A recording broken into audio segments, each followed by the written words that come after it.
Welcome to the Adaptive Leadership Advantage with Boluwatibi. Today we're examining boundaries. By boundaries, I mean borders. Now, boundaries is one of the capacity building components of adaptive leadership.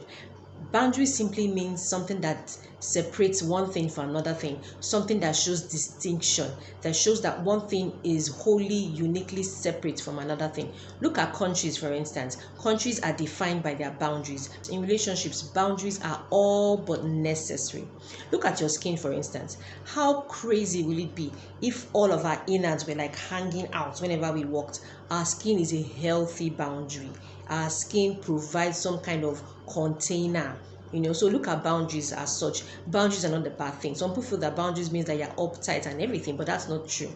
Boundaries simply suggest that you know your limits and you work within those limits not as in ceilings that you have to break, but limits as in you recognize the fact that somebody is an individual and that person deserves some level of personal space. Now this happens a lot more with women, I think, than with men. So you have someone that comes to you, maybe gives you a hug because you're a hugger, right? You're free, gives you a hug, next person is touching you funny and you're just still smiling and you're letting it pass because in your mind you're saying, what, let me just be polite, I don't want to embarrass him and all of that. Before you know what's happening, the person starts touching you other places that they shouldn't be touching you, and you can do very little about it because you allowed, you tolerated the first unwholesome touch to begin with. So boundaries is all about setting demarcations for other people so that they can know exactly what their frames are and places that they should not pass. That is very, very necessary for you as an adaptive leader or anyone else for that matter. So please ensure that in your relationships you set clear-cut